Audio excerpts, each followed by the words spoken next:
Monggo sareng-sareng. Bismillahirrahmanirrahim. نويت التعلم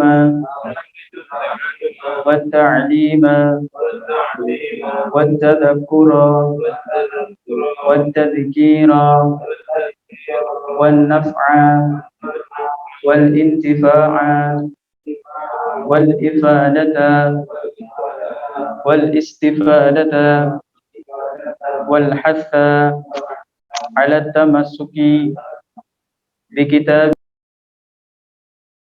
وسنة رسوله والدعاء إلى الهدى والدلالة على الخير ابتغاء وجه الله ومرضاته وقربه وثوابه. Alhamdulillahi Rabbil Alamin. Wabihi nasta'inu ala umuri dunya wa din. Wassalatu wassalamu ala ashrafil anbiya wal mursalin Sayyidina wa nabiyina wa qudwatina wa maulana Muhammad bin Abdullah wa ala alihi wa sahbihi wa man wala wa la hawla wa la quwata illa billah. Subhanaka la ilma lana illa ma'allamtana innaka antal alimul hakim. Rabbi shrah li sadri wa yassir li amri wahlul 'uqdatam min lisani yafqahu qawli. Amin ya rabbal alamin. Syukur alhamdulillah pada kesempatan malam yang mulia ini bulan panjenengan sedaya masih diberikan kesempatan oleh Allah, diberikan nikmat sehat, umur panjang. Mudah-mudahan kita semuanya senantiasa terus istiqomah di jalan ketaatan kepada Allah dan Rasulnya. Tes suaranya naik turun. Tes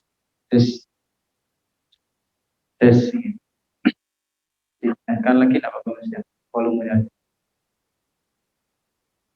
Alhamdulillah Allah masih memberikan kepada kita nikmat kesempatan sehat walafiat sehingga bulan panjenengan sedaya tasih tansah saged kempal saged bermuajalah dalam majelis yang insyaallah berbarokah ini dalam keadaan yang tidak kurang satu apapun, dan mudah-mudahan kita semuanya menjadi orang-orang yang istiqomah di jalan kebaikan. Amin ya rabbal alamin. Hadirin wal hadirat, Bapak Ibu yang dimuliakan oleh Allah Subhanahu wa taala.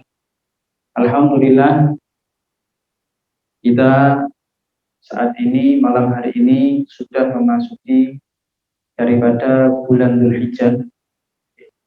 Sekarang masuk malam ke 45 nih. Saat ini malam ke-6 malam ke-6.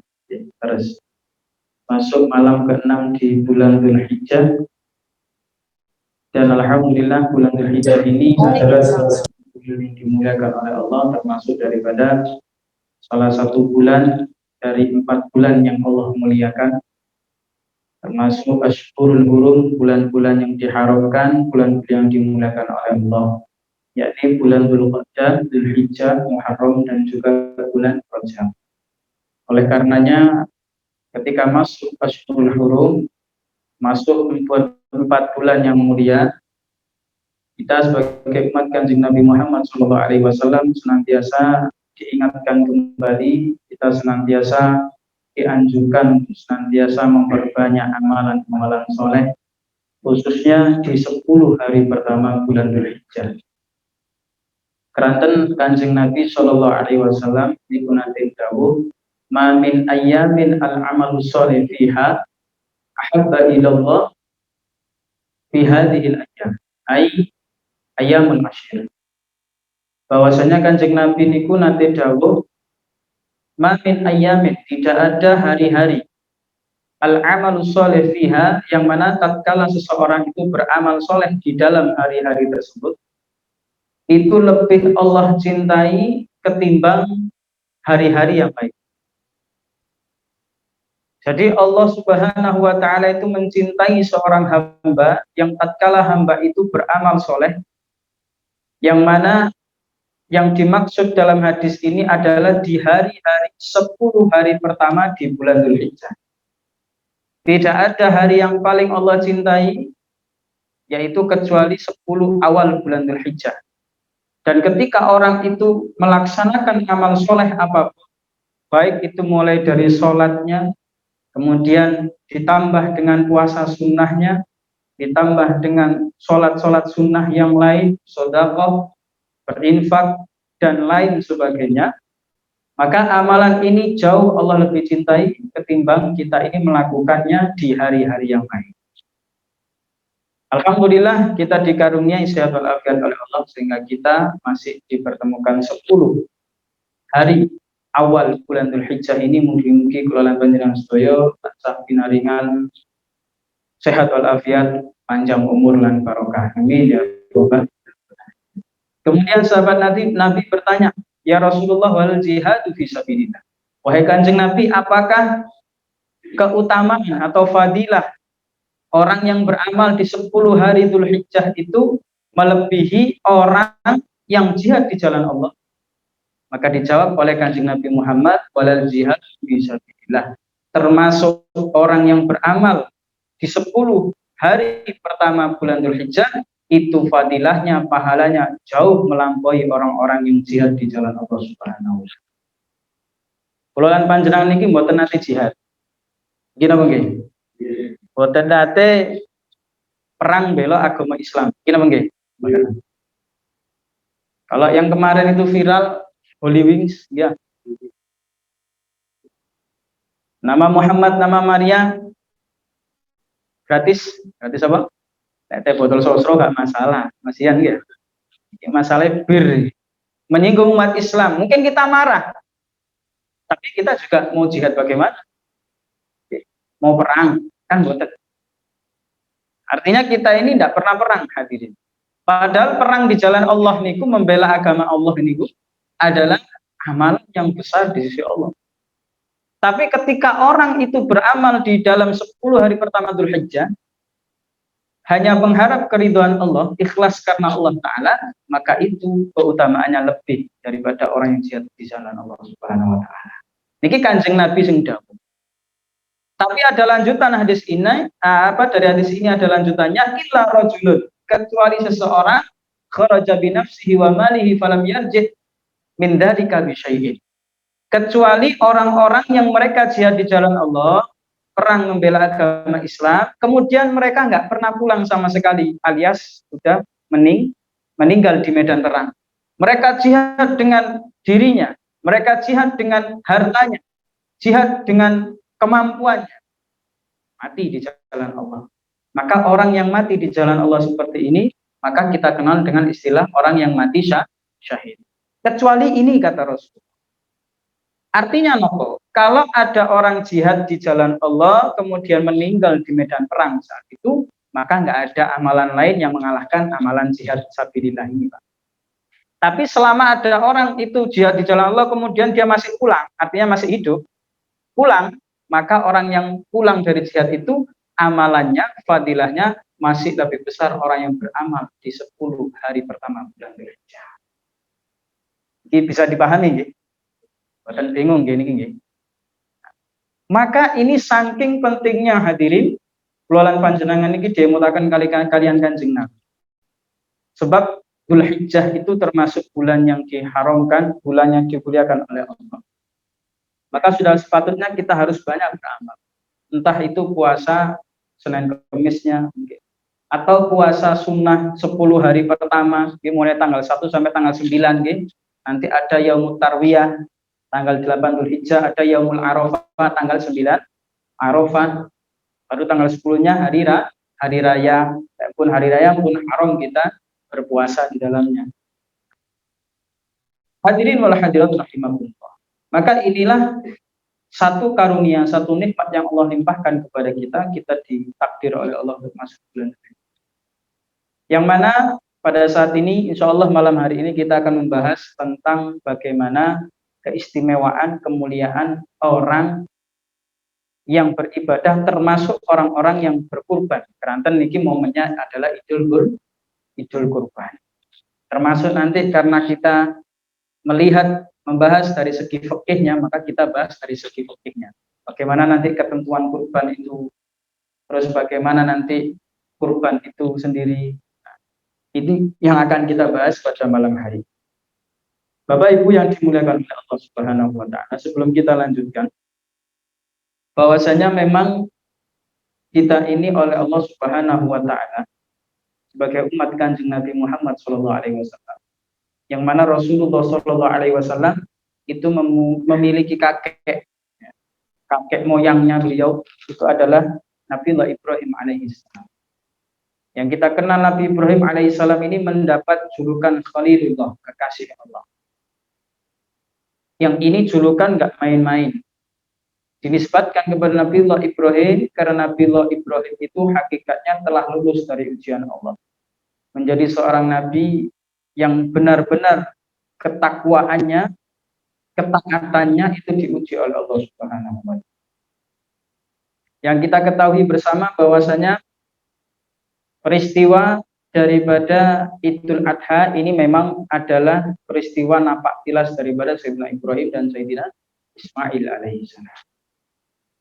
Nabiullah Ibrahim alaihissalam ini sekedar mengingatkan kembali, yang mana tatkala itu berdoa kepada Allah sampai bertahun-tahun lamanya, beliau belum dikaruniai seorang putra.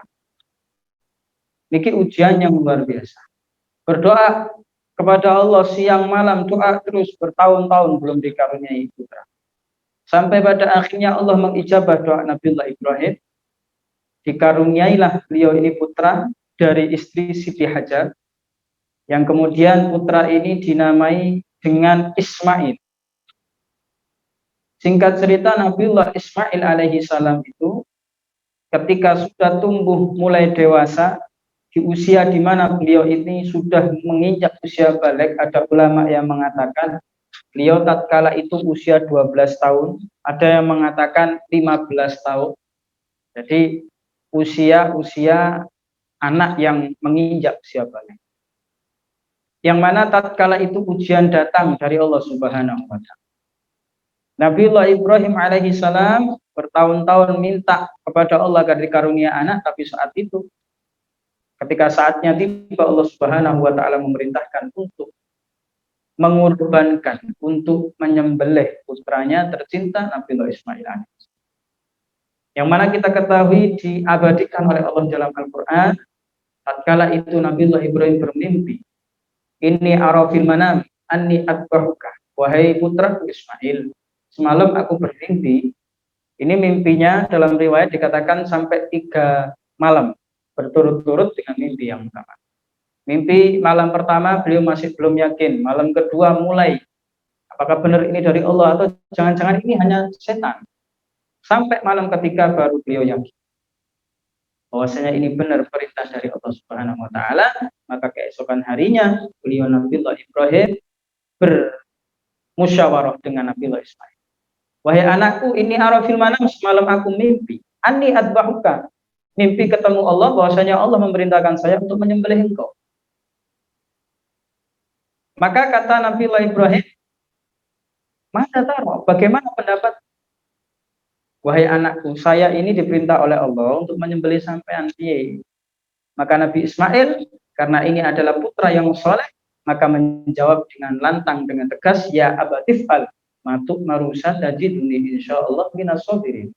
Wahai abah, ya abadi if'al, kerjakan. Kalau ini memang perintah turun dari Allah, laksanakan. Saya siap, secara rela, saya ridho, saya ikhlas. Maka engkau akan mendapati diriku sebagai orang-orang yang bersabar di jalan Allah Subhanahu wa taala. Mendapat jawaban ini semakin mantap Nabi Ibrahim alaihissalam menjalankan perintah Allah. Yang kita ketahui Nabiullah Ibrahim itu kemudian membawa putranya Ismail sampai di padang, kemudian ada salah satu batu besar, dibaringkan di situ Ismail siap untuk disembelih. Maka sebelum menyembelih, maka Allah Subhanahu wa taala fadanaina, maka kemudian Nabi Ibrahim alaihissalam fahadainahu, kemudian digantilah itu dengan salah satu hewan, yaitu domba. yang itu dari surganya Allah, yang itu dombanya besar, dombanya itu luar biasa indah. Maka ini menjadi syariat yang memang kemudian disyariatkan untuk kita umat Kanjeng Nabi Muhammad SAW, untuk kita berkorban. Nah, hadirin wal hadirat rahimahullah, ini sekilas tentang mengingatkan peristiwa daripada kisah Nabi Ibrahim dan Nabi Ismail alaihissalam. Pelajarannya apa hadirin? Hikmahnya adalah bahwasannya perintah Allah itu melebihi dari segala apapun. Ketika Allah perintahkan A, maka sudah sepatutnya kita sebagai hamba Allah melaksanakannya. Sekalipun itu menurut kita mungkin tidak enak.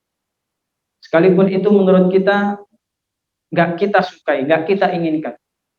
Bagaimana Nabi Ibrahim pasti nggak ingin anaknya disembelih, tapi karena ini perintah Allah ya maka harus dilaksanakan apa yang diperintahkan oleh Allah Subhanahu wa taala.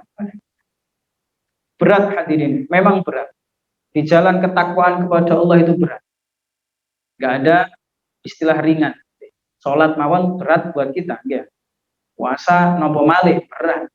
Berat hadirin. Setiap perintah Allah itu memang berat. Ya, mengandung unsur masyaqqah, keberatan. Ketika keberatan itu, tapi yakinlah Allah Subhanahu wa taala pasti memberikan keringan kepada hambanya. Dan barangkali asa antakrahu syai'an fa huwa khairun lakum. Barangkali itu yang sesuatu yang menjadi kita nggak sukai itu justru yang terbaik di mata Allah Subhanahu wa taala. Wa asa tuhibbu syai'an fa huwa syarrun lakum. Dan barangkali bisa jadi apa yang kita cintai, apa yang kita inginkan ternyata itu buruk menurut Allah Subhanahu wa taala. Ini kaitannya dengan takdir yang telah Allah tentukan. Mungkin kita nggak suka, tapi itu yang terbaik dari Allah Subhanahu. Maka ketakwaan itu perlu kita miliki sebagai jalan untuk meniti kehidupan kita sampai kita kelak bertemu dengan Allah di akhirat. Amin ya rabbal alamin. Maka sekarang ketentuan. Bagaimana kalau seandainya ini masalah kurban? Sebelum kita membahas lebih jauh tentang permasalahan-permasalahan tentang kurban, oke, pasti akan banyak pertanyaan, monggo kita nanti banyak diskusi. Di sini kurban itu dalam istilah Islam itu kita kenal dengan istilah udhiyah. Istilah apa? Udhiyah.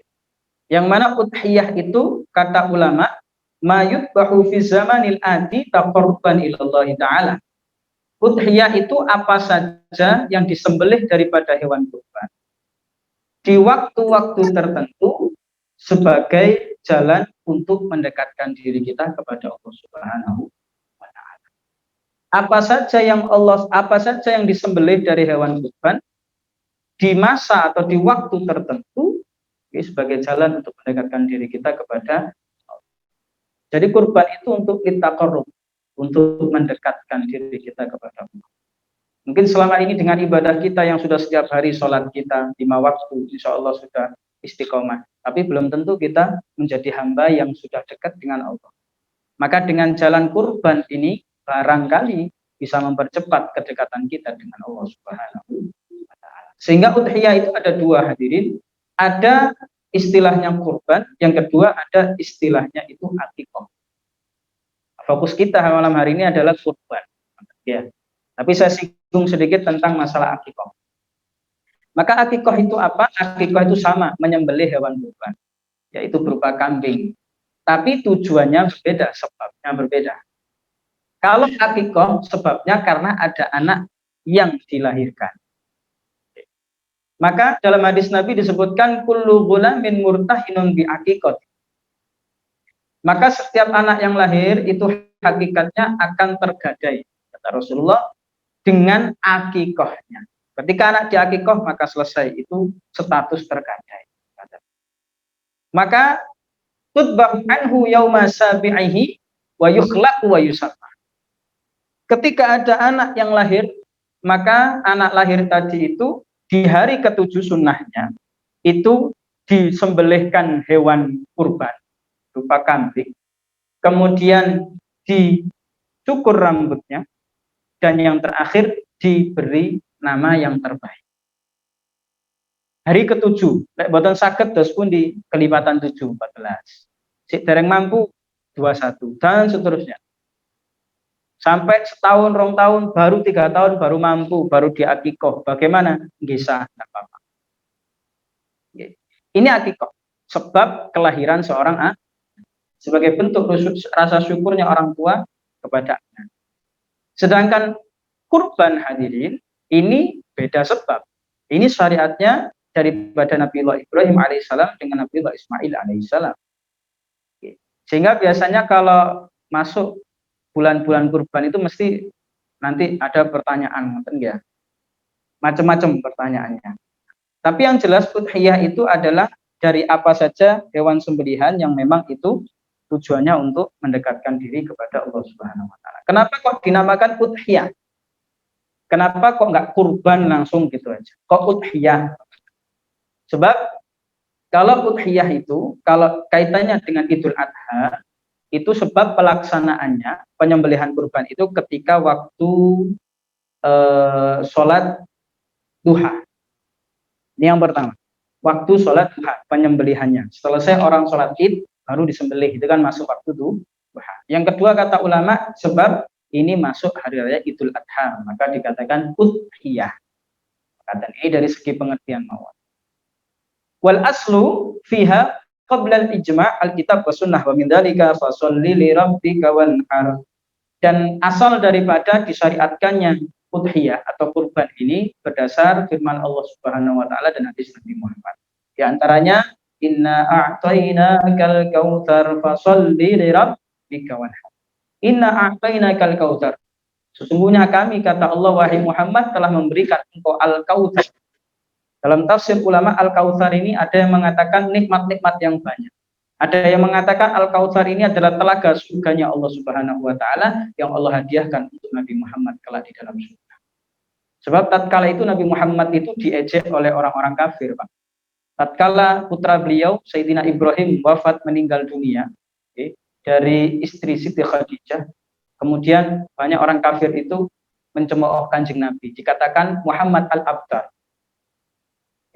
Muhammad al-Abtar. Apa al-Abtar itu? Muhammad si mandul.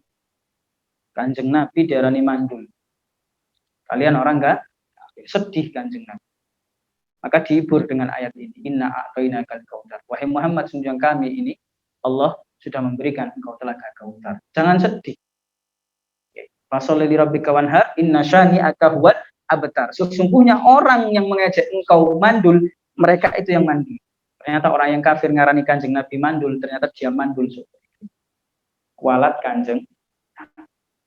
Fasholli li rabbika wanhar, maka salatlah engkau, wanhar, salatlah engkau dan juga berkurbanlah engkau. Maka ini menjadi dalil wajibnya untuk Rasulullah berkurban. Dan dalam hadisnya yang lain, Kanjeng Nabi pernah bersabda, annahu sallallahu alaihi wasallam, bahwasanya Kanjeng Nabi ini nate doha bikabsyain amlahain akranain. Kanjeng Nabi itu pernah berkurban dengan 2 domba, yang dombanya itu warnanya campuran antara putih dan hitam, dan juga bertanduk. Dan Rasulullah Shallallahu Alaihi Wasallam tatkala itu diniatkan. Yang pertama diniatkan Allahumma hadza minni, ya Allah, ini dari saya, wa ahli baiti, dan untuk seluruh keluargaku, wali ummati, dan untuk seluruh umat saya. Jadi Kanjeng Nabi niku nate niat kurban hadirin untuk beliau, untuk keluarga beliau, dan untuk seluruh umat Nabi Muhammad SAW. Hakikatnya bagi kita mungkin yang belum diberikan kemampuan oleh Allah untuk berkurban hingga saat ini, kita sudah dikurbankan oleh Nabi Muhammad SAW. Tapi catatannya hadirin, kalau kita benar-benar mampu nanti ya harus kurban. Nah, ini menjadi syariat. Dan tadi sudah di awal kita singgung bahwasanya orang yang beramal di 10 hari pertama Dzulhijjah itu pahalanya, fadilahnya lebih utama, lebih baik daripada orang yang jihad di jalan Allah. Macam-macam amal soleh niku macam-macam. Cuman khusus untuk bulan Dzulhijjah itu amalan yang paling afdol di sisi Allah dan paling Allah cintai, yaitu berkurban. Berdasarkan hadis Nabi SAW, ma'amina ibnu Adam yauman nahri min amalin ahabba ilallah min iraqatid dam. Bahwasanya tidaklah seorang manusia, seorang hamba itu beramal tatkala di hari atau di bulan Dzulhijjah, di hari Idul Adha, yang lebih Allah cintai kecuali amalan itu adalah iraqatid dam, yaitu mengalirkan darah. Maknane dia berkurban, baik dengan kambing, sapi ataupun unta. Kenapa demikian? Wa innaha la ta'ti yaumal qiyamah bi quruniha wa adlafiha wa asy'ariha. Karena hakikatnya orang yang berkurban dengan kambing, sapi atau ontanya, kelak di hari kiamat, onta, sapi, kambing itu tadi akan menjadi kendaraannya menuju surga, itu nanti lengkap dengan tanduk, kuku, dan juga bulu-bulunya. Lengkap, ngeplek. Terus lek panjenengan nate kurban, insya Allah, ya, niku mangke di akhirat ketika kita nanti yaumul kiamah, itu ketika kita mau memasuki surganya Allah, Allahumma amin, itu nanti sambil menunggangi daripada hewan kurban yang pernah kita kurbankan dulu di dunia. Ini keutamaan hadirin. Wa inna dama la yaqa'u minallah bimakanin qabla an yaqa'a 'alal ard. Dan sesungguhnya darah tadi akan sampai kepada Allah sebelum darah tadi itu jatuh ke tanah. Sudah sampai kepada Allah Subhanahu wa ta'ala. Fatibu biha nafsan, maka hendaklah senang dirimu, hendaklah engkau berlapang-lapang atas kurban yang engkau persembahkan kepada Allah Subhanahu wa ta'ala.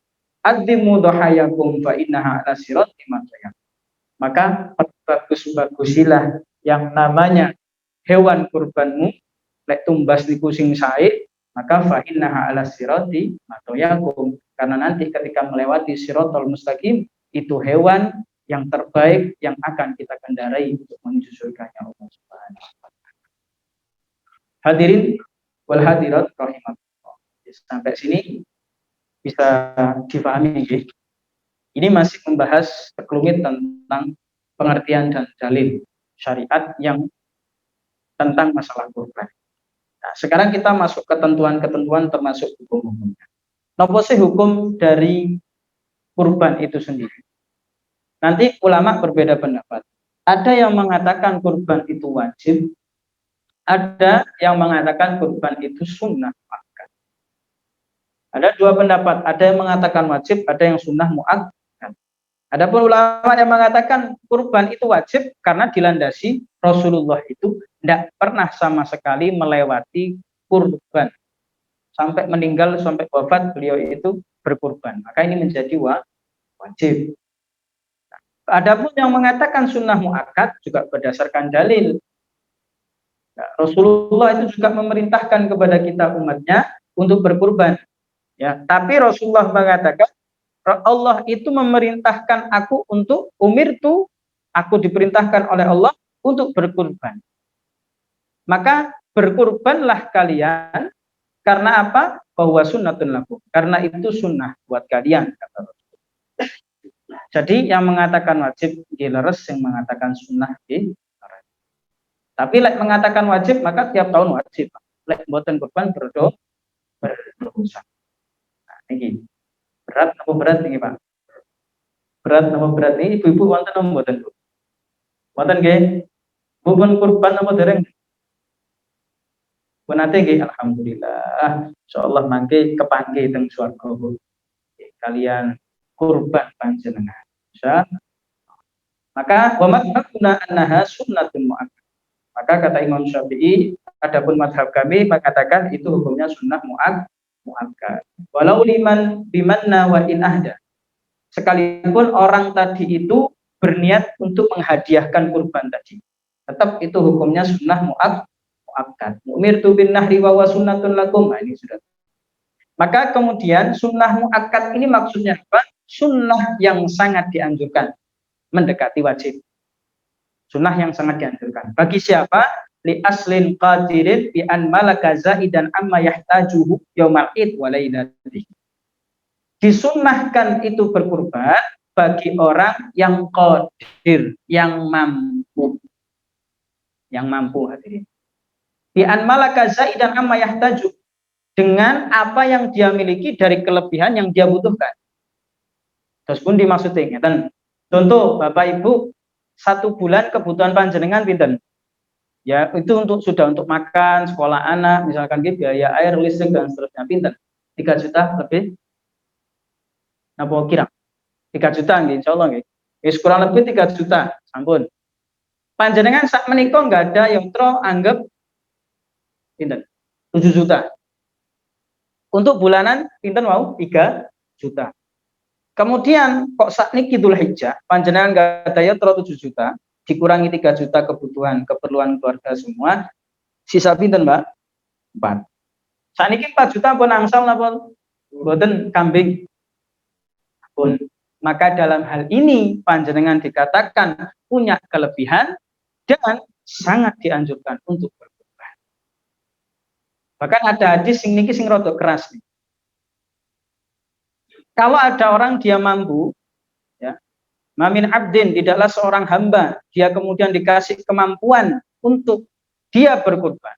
Kemudian dia memilih nggak kurban, nggak milih kurban, wala musallina. Maka jangan kalian itu sholat. Maksudnya sholat ini maksudnya jangan mendekati sholat Idul Adha. Artinya Rasulullah melarang bagi orang yang dia itu mampu untuk kurban, tapi nopo nggih, menahan diri untuk nggak kurban. Mungkin eman ta, eman iki mari iki cicilan, iki anu mari iki bayar pajak, wis eman. Sudah, maka orang yang demikian ini kata Rasulullah jangan mendekati sholat itu. Artinya dilarang oleh Kanjeng Nabi niku untuk sholat.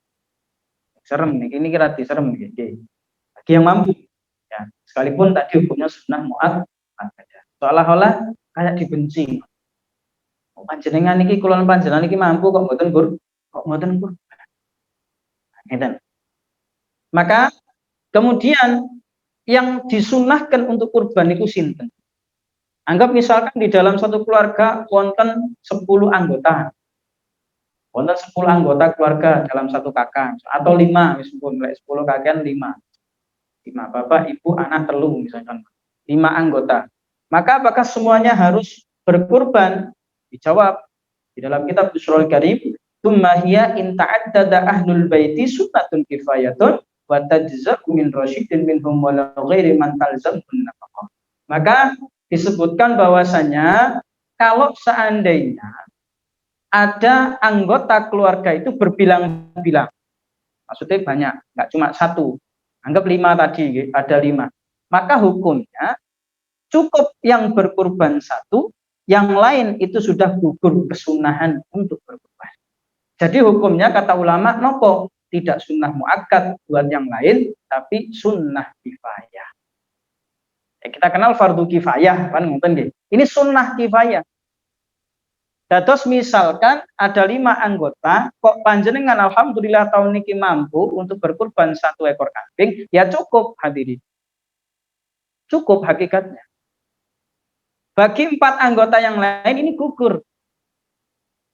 Bisa dipahami nih, maka ini sunnah kifayah hukumnya.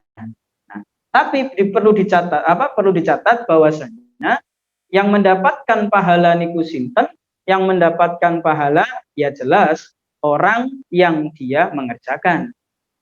Ini hanya gugur saja kesunahan. Bagi yang nggak mengerjakan bagaimana? La husulat thawab liman lam yaf'al. Maka tidak ada pahala bagi orang yang nggak berkurban. Cuman karena anggota tadi salah satunya sudah berkurban, maka yang lain sudah selesai. Apakah tahun depan perlu kurban yang lain? Kalau mampu, silahkan dilaksanakan. Urunan. Kalau urunan itu ketentuan, gitu. Kalau unta kan kurban itu unta, sapi, kambing atau domba. Kalau unta dan sapi itu boleh urunan 7 orang. Oke, kalau kambing 1 orang, tidak urunan. Oke, 1 orang untuk 1 kambing. Sekalipun keluarga tadi, kerabat dekat tadi, mungkin beda rumah, tapi sak kampung, beda rumah. Maka bagaimana? Ya cukup 1 saja. Kalau ambil contoh, kalau piyambak, kalau niki nggak ada setri kalau niki 9 saudara, Pak. Songo diuri. Setri saya ini anak terakhir.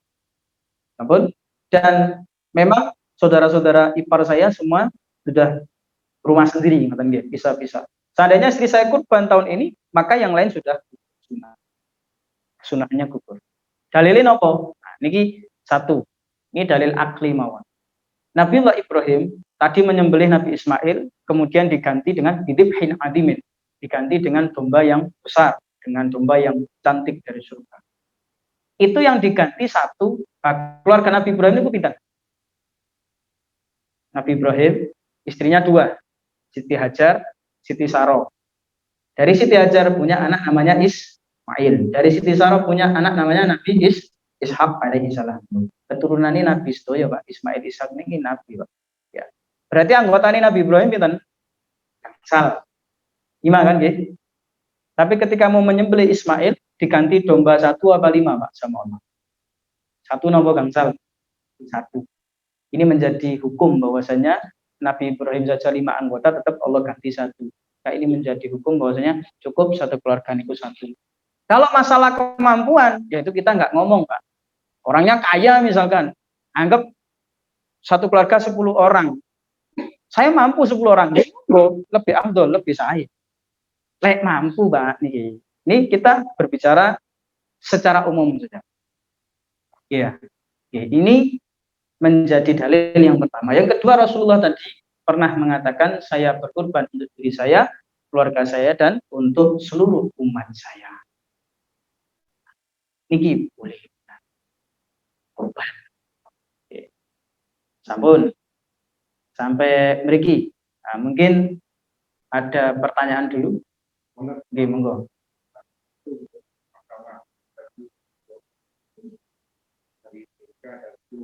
Nggih. Monggo. Dari 10 hari tadi Dzulhijjah kan kita disunahkan beramal soleh, kan? Saya mau ngambil puasa sunnah misalkan, monggo Pak. Saya cuma bisa mampunya 3 hari, monggo, saya 1 hari pun tidak apa-apa. Tidak apa-apa, menelan ludah tidak masalah Pak. Tapi yang tidak boleh itu menelan aqua. Ya. Atau menelan sewu riak sing awalnya mungkin dari dalam batuk atau dahak ya, pun keluar, pun sampai di lidah mulut, panjenengan telan lagi itu nembo tenang salah. Karena sudah masuk dari dalam, harus dikeluarkan Pak. Batasannya apa? Khalqi, huruf khalqi. Alif atau hamzah, ha, kha, ain, ghain. Nah, khalqi ya sini. Lek sudah sampai sini, sudah panjenengan keluarkan. Jangan ditelan lagi. Paham nih, Pak, ditelan batal. Haram. Justru haram.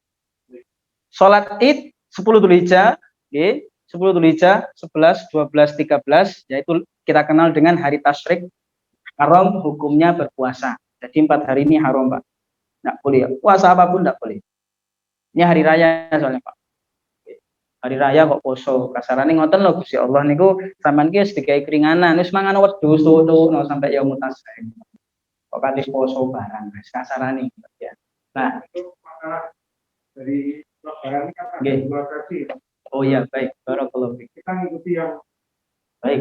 9 apa 10 itu rahimakumullah. Saya lanjutkan dulu sebelum nanti ada pertanyaan kembali nggih. Maka kemudian ini menjadi tadi nggih bahwasanya sunnah muakkad itu untuk 1 orang. 1 orang. Ya. Terus bagaimana hukumnya? Misalkan ada orang kemudian dia itu mau mengorbankan orang tuanya yang sudah meninggal. Orang tuanya meninggal, dari nanti kurban, terus anaknya inisiatif, alhamdulillah aku rezeki, tak kurbano bapakku atau ibuku sing wis sedo.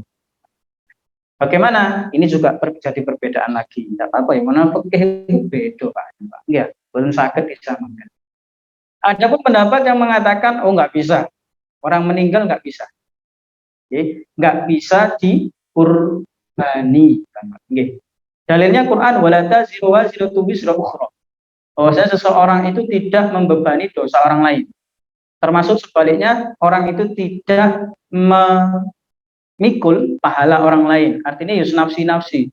Dosa yo PNDW. Nggak ada dosa jariyah ora ono. Nah, ini bagi orang-orang yang mengatakan bahwasanya sedekah itu nggak akan pernah nyampe, sehingga Bagi pendapat pertama, ya kurban itu nggak boleh. Adapun pendapat yang kedua, itu sampai kurbannya boleh, tapi dengan syarat. Wonten syarat ya, Pak. Boleh mengorbankan orang tua yang sudah meninggal, okay. Syaratnya nopo wa idza dhaha anil ghairi wajabat wala tasih at-tadhiyah an mayyitin illam yusabiha.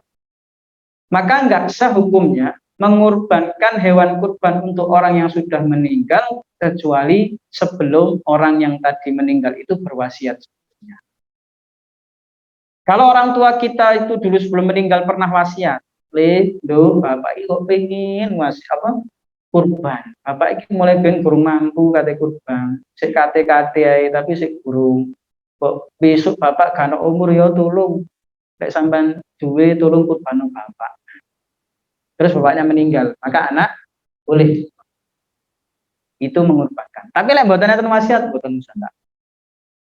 Karena hakikatnya panjenengan kurban, panjenengan yang kurban, insya Allah barokahnya ngalir ke orang tua kita yang sudah tetap atas nama panjenengan Allah. Ya. Nah, jadi maka hukumnya orang yang sudah meninggal boleh dengan syarat jalan wasiat. Boten dan ngeten hadirin. Kalau mikir niku ngeten.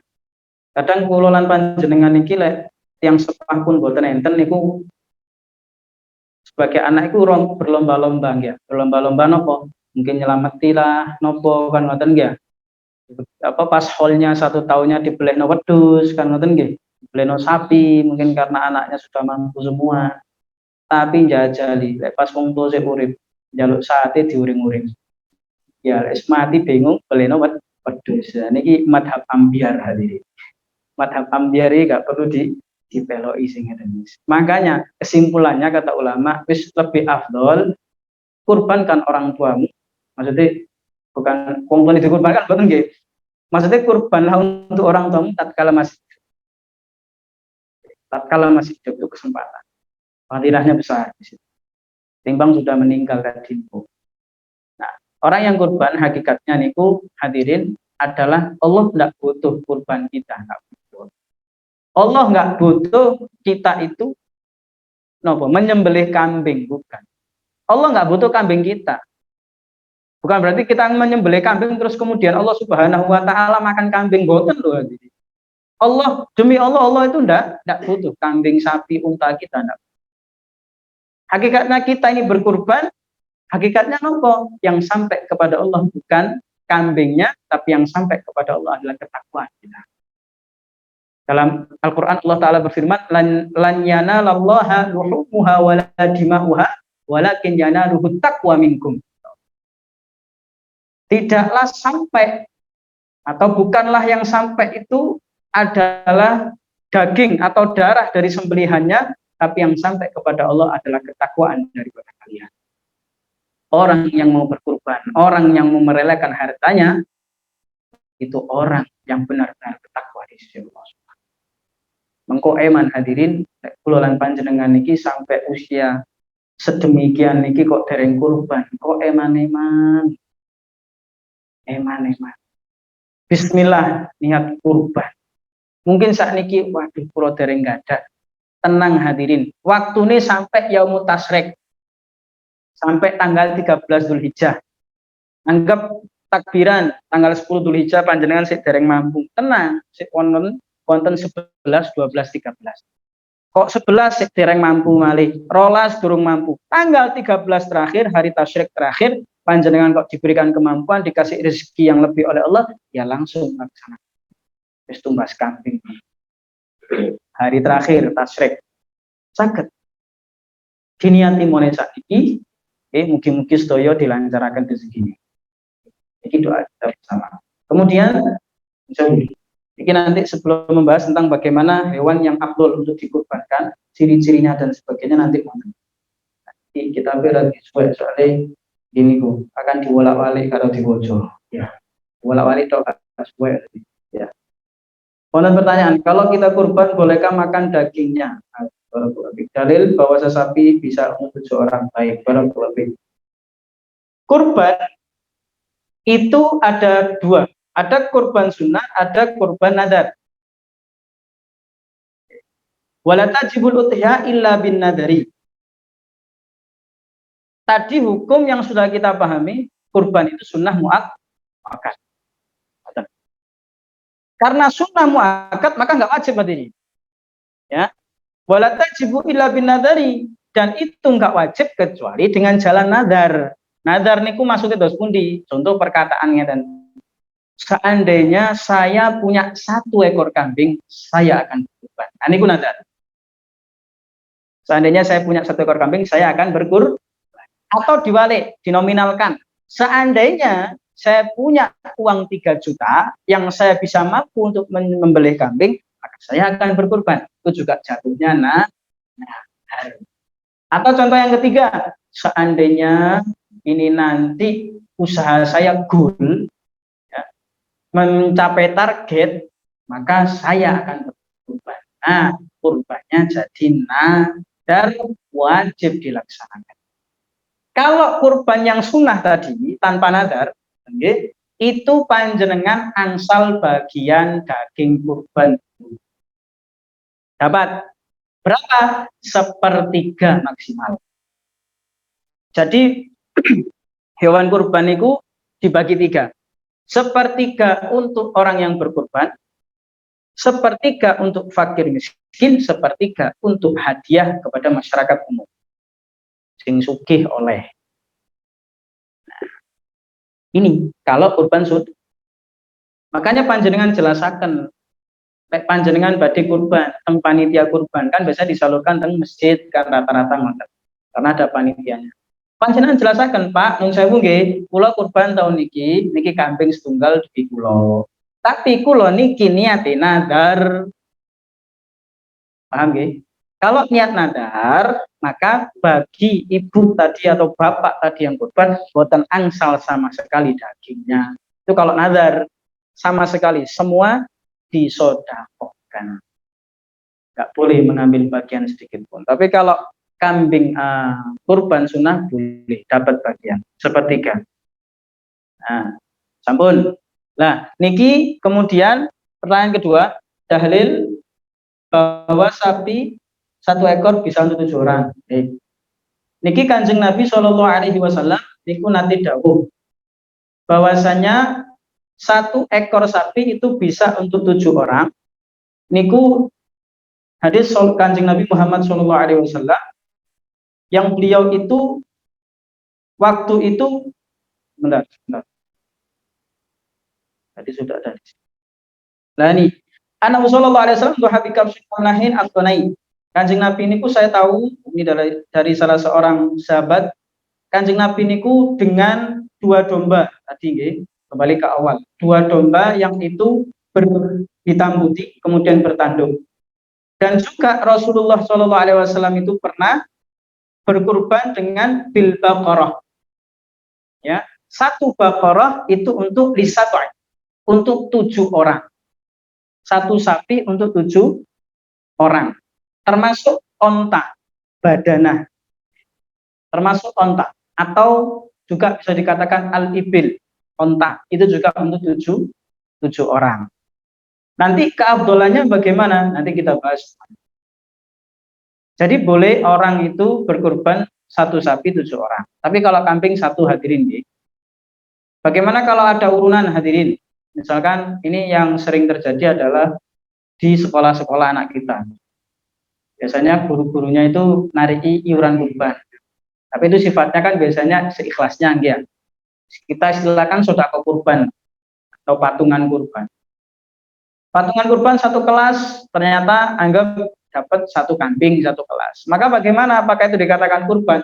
Dan manis. Itu hanya sedekah kurban, dan hukumnya adalah itu mending kalau yang sifatnya sedekah kurban ngoten wis iku gawe masak panitia, dagingnya dimasak dimaam bareng. Niku untuk sedekah kurban. Apakah boleh? Angsal. Boleh-boleh saja. Ya berharap dapat barokahnya kurban. Ngelatih. Tapi bukan kurban. Dan bisa dijadikan kurban untuk mungkin napa nggih? agar benar-benar ini jadi kurban ngoten. Caranya ya dos pundi ya tadi urunan sak kelas, anggap oleh sak kambing, maka diatasnamakan satu anak. Kalau kan sapi termasuk, misalkan dapatnya sapi misalkan ya, dinamakan aja 7 orang begitu. Boleh Pak, boleh. Dinamakan satu orang anak. Tapi kira-kira lek ngeten iki insyaallah wake sing rame protes. Ka iso anakku malah ulung kok. Iya, rame ya. Tapi ini kalau mau jadi kurban. Nah, hakikatnya kan tadi urunan patungan sudah diatasnamakan satu anak, dikasihkan satu anak untuk hadiah wingi kurbanmu. Asarane. Terus ini sebenarnya panjang tapi kalau pilih imam saya percepat sedikit ya. Maka apa yang dikurbankan walaya disuhu ilal ibil wal baqarah wal ghanam, yaitu unta, sapi dan juga kambing. Wa afdaluha, yang paling afdal adalah pertama unta, yang kedua sapi. Ya, unta, sapi lek ka ono doinah, yaitu kambing kacang yang dia itu jantan. Cuma kalau nggak ada al-anzu, yaitu kambing betina. Oh, berarti boleh kambing betina. Cuman hanya saja tidak yang salah. Kalau memang mentok kalau si jantan ternyata entek, soalnya betina dimonggo. Tapi nanti perlu diperhatikan syarat-syaratnya. Tidak hamil, ya, karena betina. Bukan hamil, tidak sakit, tidak bukan, nanti kita bahas itu. Maka kalau ada seseorang, misalkan ada 7 orang, yang afdol yang mana? Anggap yang pitu ngoten nggih. Ya, Pak. Pun saya orang 7 mau kurban sapi, kan rata-rata ngoten apa?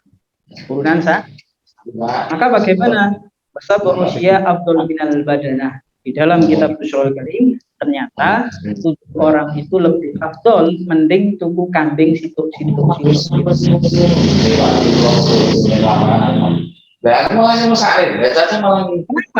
Kata ulama, karena kalau digabung kambing situ babi itu wow, digabung dagingnya luwe ake wedus ketimbang sapi sing situ.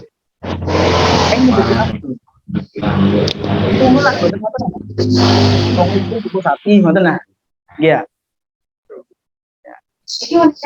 Padahal di sini paling afdal adalah tetap tumbas kambing. Niki. Soal warnanya sekarang. Setelah tadi afdolnya daripada kurban hewannya, sekarang warna baik unta, sapi maupun kambing. Yang pertama, yang paling afdol warnanya al-baydha, putih. Sama. Sapi, kambing, domba putih, cari yang putih. Tapi wonten asing putih, kemudian yang kedua, lek boten putih, asofro agak kekuningan, warna-warna kuning, bukan coklat, Pak. Kuning. Kemudian yang ketiga, al-afro coklat, kecoklatan. Yang ketiga, yang keempat, ternyata kalau coklat, cuma al-balqah yaitu hitam. Urutan keempat Pak, hitam putih Pak. Ya. Yang kelima as-sauda, hitam, ireng melas. Terakhir kalau hitam al-hamra yang agak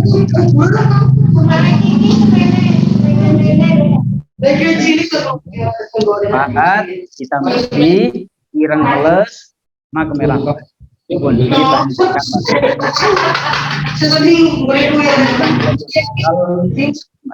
Godang kecil dan ini juga untuk sekolah juga putih hitam putih juga ini kita buatan diangoni buatan paham Pak nanti buatan paham pokoknya wis gede wis api ini kita baik. Berikutnya apa syarat-syaratnya, syarat-syarat dari hewan kurban itu. Kalau usia minimal 5 tahun, 5 tahun sempurna menginjak 6 tahun. Ini onta. Kemudian nominal baqarah wal ma'az lagi dekat yaitu sapi dan juga kambing kacang. Kambing kacang itu kambing biasa Pak. Ya. Niku nopo 2 tahun. Usianya 2 Enggak. Kemudian waminabon domba itu cukup 1 tahun. Kemarin sudah nikah. Kemudian juga termasuk daripada syarat hewannya wala dan arad, tidak pincang dengan pincang. Kan ngomong beda bidang itu. Supaya yang lupa tidak pincang yang pertama, kemudian wala yaitu tidak terlalu lurus karena tidak ada susu, juga terlalu lurus. Kemudian wala majnunah, tidak termasuk juga kambingnya atau sapinya itu gila. Ya, kan termasuk lampu tengah tuh kan, Rumbia lampu tengah. Tidak buta dengan buta yang jelas. Kelihatan sifatnya ketok buta. Maka ini tidak boleh. Maka juga termasuk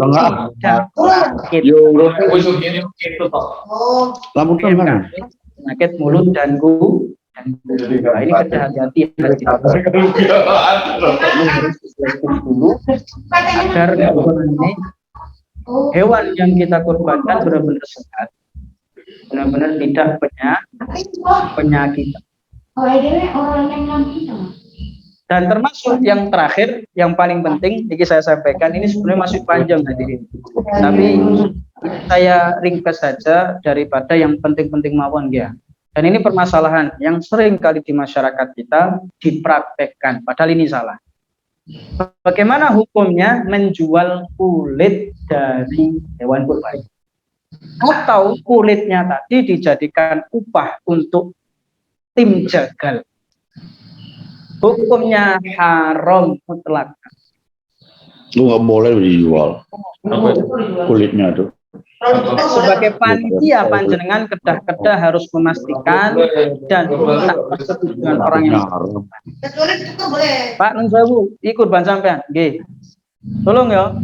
Iki apa iki akete? Maksudnya kok iki kulit kepalanya ya apa?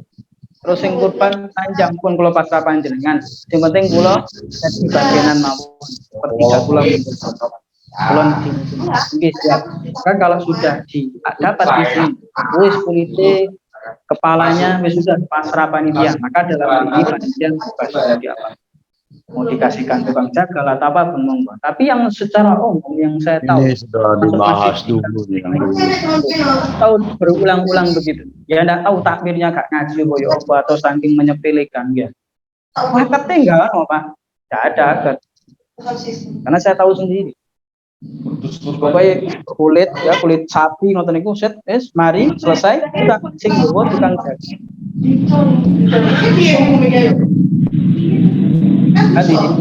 Apalagi dijual. Jangan dijual. Baru kalau sudah ada persetujuan bagi orang ini ya sudah monggo pun pasrah. Toh orang kalau dikasih kulitnya kan bingung kata digayo bola ngoten dia. Tapi tetap Pak akad harus jelas di awal. Dan akan duit pasrah panitia monggo. Nah, baru kalau itu boleh. Dan nggak boleh dijadikan upah Pak. Upah untuk tim jagal nggak boleh. Anggap panjenengan ngundang tim jagal, kemudian tim jagal ini ngomong, "Tahu gak sambung gaji cukup aku karena kulit ambil dasi sapi."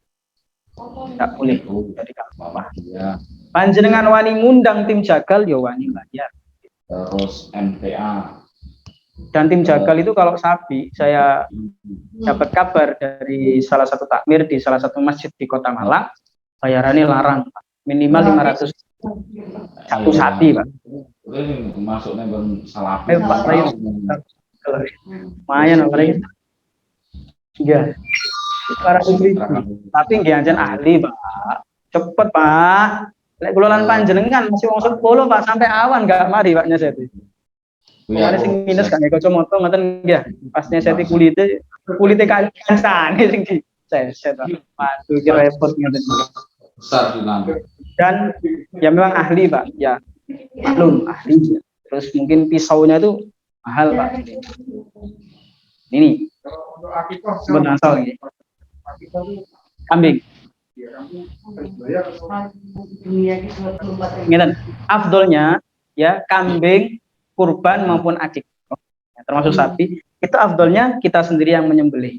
Orang yang berkurban sendiri yang menyembelih. Kan akikah kan? Kurban kan? Iya, ya menyembelihnya, ya termasuk saya menyembelihnya dia sendiri.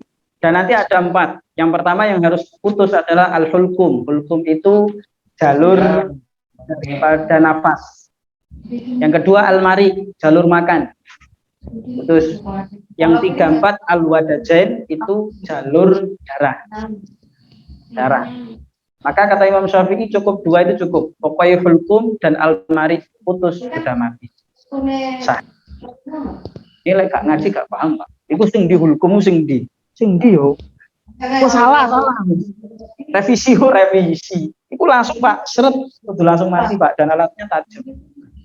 Bagaimana sekarang sudah modern, pakai alat pisau otomatis. Luar negeri ada Pak, alat potong Pak. Otomatis Pak. Bagaimana hukumnya? Selama dia tetap sesuai syariat, dia memperhatikan kaidah-kaidah termasuk menyebut nama Allah, bertakbir dan seterusnya, hukumnya sah. Sampai menyakiti. Ya. Wallahu a'lam bishawab. Ada lagi pertanyaan? Apa nih? Insyaallah. Oke. Oke.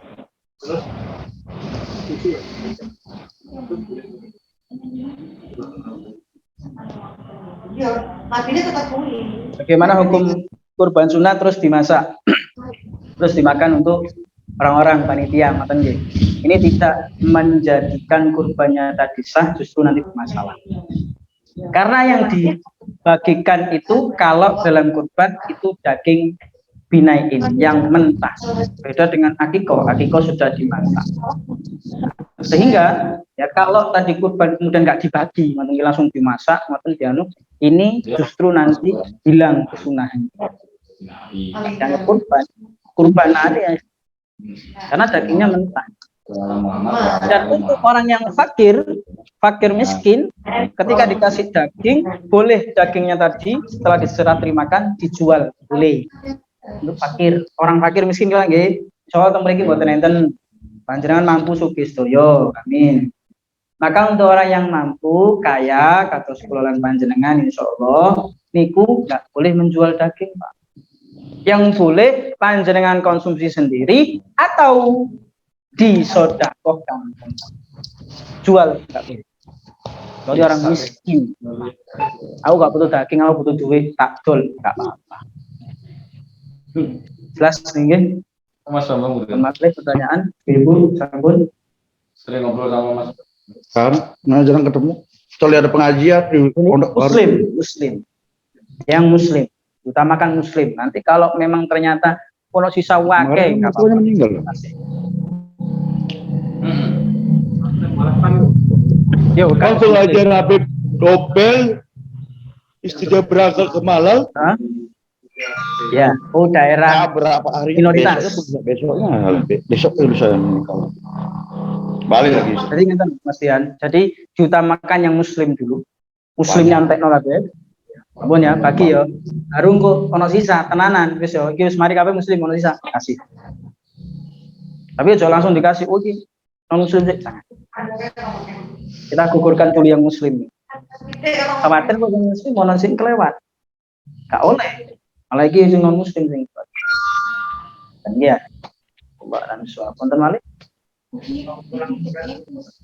Salah?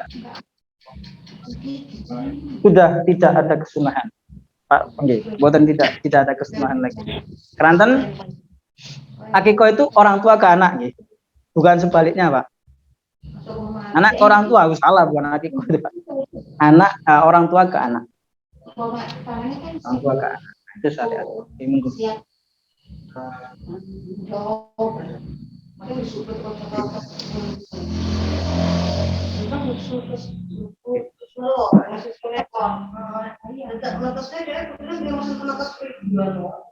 Mbak, gitu.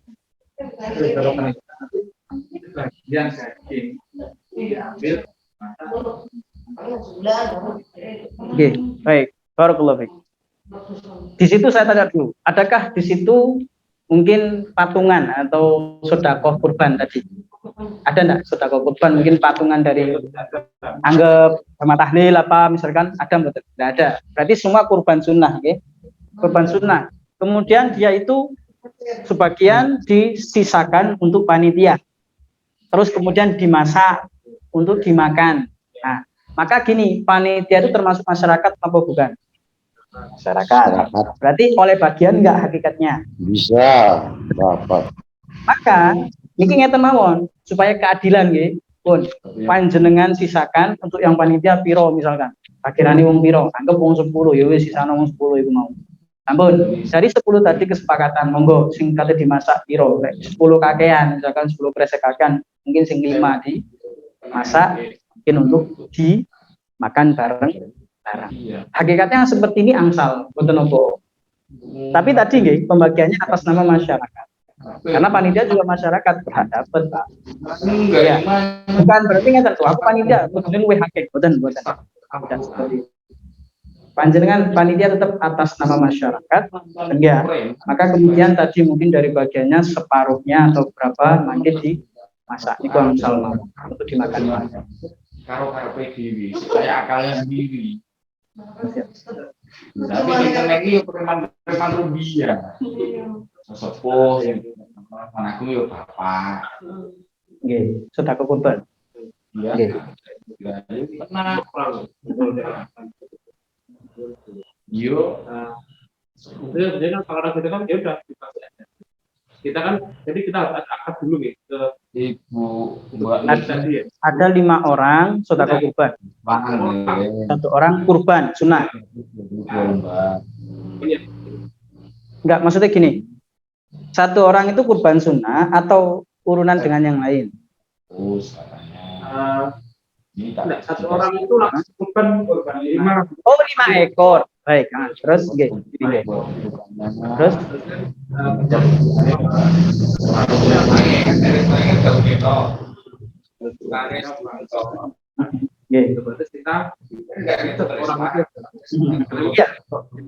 Iya. Atas nama 1 orang itu. Nggih, kurban sunnah kan tadi. Nah, yang jenengan tanyakan apa? Jadi kita berangkat untuk Nggih, tetap. Betul, tetap panjenengan intine ngeten. Panitia memastikan saja, Pak, pun nggih niki pasrah panitia nggih. Nggih. Tanyakan kalau bisa namanya sinten, atas nama sinten. Oh niki nggih. Mangke kulit sama kepalanya terus pundi? Apakah dipasrahkan panitia? Insyaallah jawabannya rata-rata ya wis pasrah panitia. Tapi tetap kita harus akad itu harus jelas Mas ya. Di awal. kita pun juga akan untuk yang pada saat yang bagiannya ini nanti kita bekerja gitu. Oh, sepertiganya atau gimana? Sepertiganya. Nggih. Monggo, kalau panitia memang banyak enggak masalah.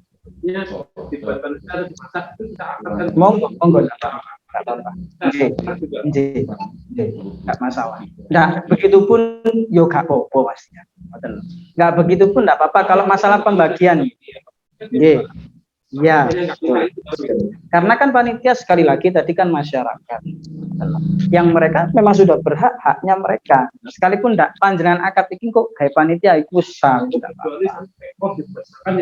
Nah itu black wabeh no, tetap ada bagiannya masing-masing. Kalau 1 ekor gemuangan lah itu yang nanti bermasalah ya.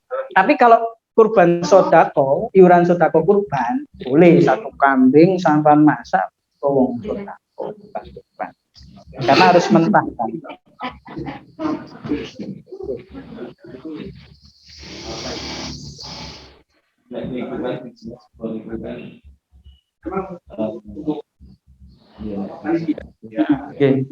Tapi nanti juga dapat panitia.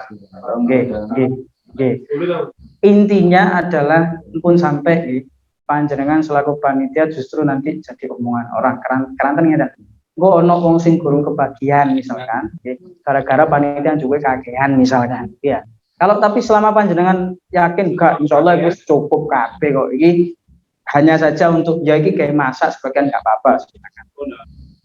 Yang jelas adalah pokoknya semua merata. Jangan sampai ada yang mungkin merasa aku boleh.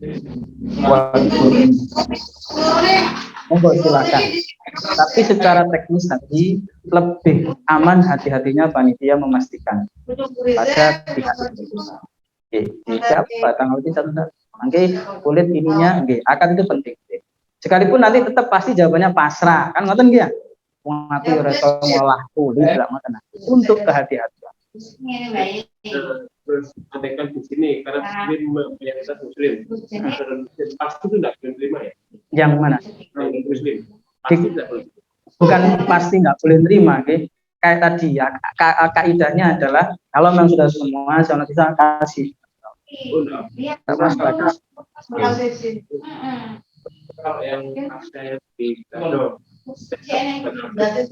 Ya, intinya itu tidak menjadi masalah, Mas ya. Asalkan tadi muslimnya tadi sudah kebagian syarat. Syiar boleh, tapi kok ternyata orang dalam sendiri nggak oleh kan? Ya, mending mestinya tolek nama musuh mesti kayak sotako. Oke, monggo.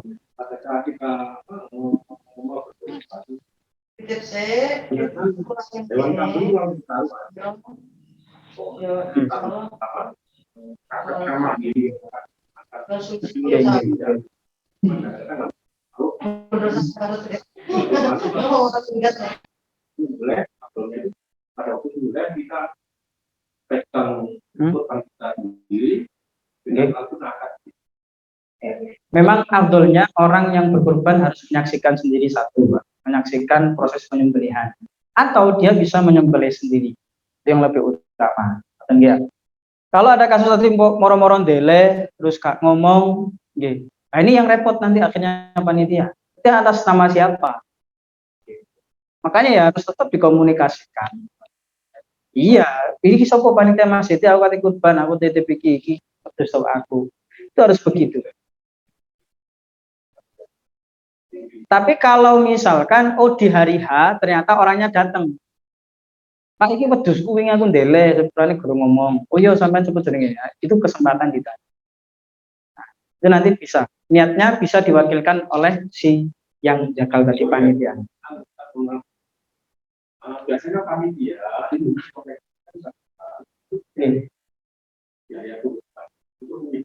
Oke, monggo. Oke, monggo, tidak apa-apa, tidak masalah. Kalau memang panitia sendiri kesulitan dana misalkan, kayak Mas ngapunten nggih niki mungkin kami bebankan untuk pihak yang berkorban, Banten nun sewu niki kas masjid misalkan nggak ada dan seterusnya, kita harus nyewa tukang jagal misalkan begitu, dia mau disampaikan mau. Itu untuk upah tukang jagal, insya Allah pasti nerima lah. Dari Gimana? upah untuk ya. Nah biasanya operasional baik. Hakikatnya tidak boleh, tapi biasanya di masjid itu kan ada untuk infak atau kemaslahatan masjid kan nggih. Kalau sifatnya kemaslahatan masjid monggo dipakai kan kemaslahatan. Nggih ya. Kemaslahatan. Tapi kalau sodako, nah ini yang masalah nanti. Dari yang ya bukan lebih baik sih sebenarnya. Angsal mawon, angsal mawon, asalkan di masjidnya tadi yaitu tadi ininya untuk kemaslahatan atau kemakmuran masjid itu monggo, syiar masjid itu monggo diaturkan dari situ. Tapi gini kuwau misalkan panitia mau ngambil iuran dari pihak yang berkorban tidak masalah.